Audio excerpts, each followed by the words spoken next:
Hi guys, આ ચોળી છે. ચોળીને 1 મહિનો પૂરો થયો. ચોળીના જે વેલળા હતા વધારાના બટી નાખે. ચોળી ખૂબ જ મોટી થઈ ગઈ છે.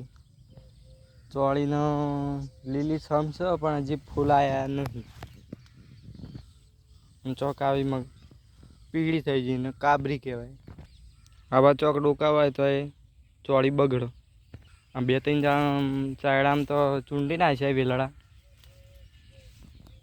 જેથી હવે ફૂલ લાવવાની સંભાવના ખરી. આવા ચોક પીળા ડોકાવાય એ ચૂંટી નાખવાના, જેથી ચોળી બગડે નહીં. આ 4-5 ચાયડામાં તો વધારાની પેલી ડૂમકો બટી નાખી, પણ આ સાઈડ 2-3 ચાયડામાં બાચી છે. આ ડૂમકો જેવડી મોટી થઈ ગઈ, બટી નાખવાની.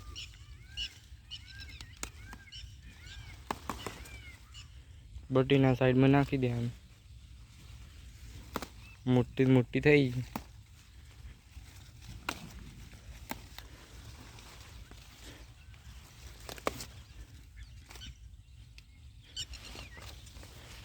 આવો ડોકો હોય તો ચૂંટી લેવાનો, જેથી રોમેડી બગડે ના ચોળી. પાક સારો થઈ શકે. આમ મોટા વેલા થાય એને વધારે બટી જવાનું, એટલે રોમેડીનો પાક સારો થાય. ફૂલ જલ્દી આવવા માંડ્યો.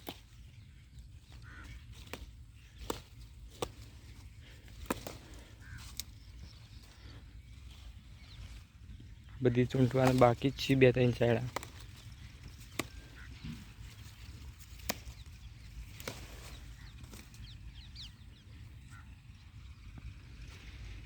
આમ ચોક ચોળી બગડી, થોડી પીળી થઈ ગઈ, કાબરી આવી એટલે એને હવે થોડી ઉખેડી દીધી છે.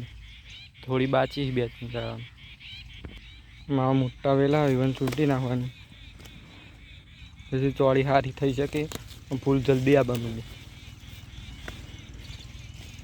હવે શિયાળો આવતા અને શેગો ચાલુ થઈ જાય.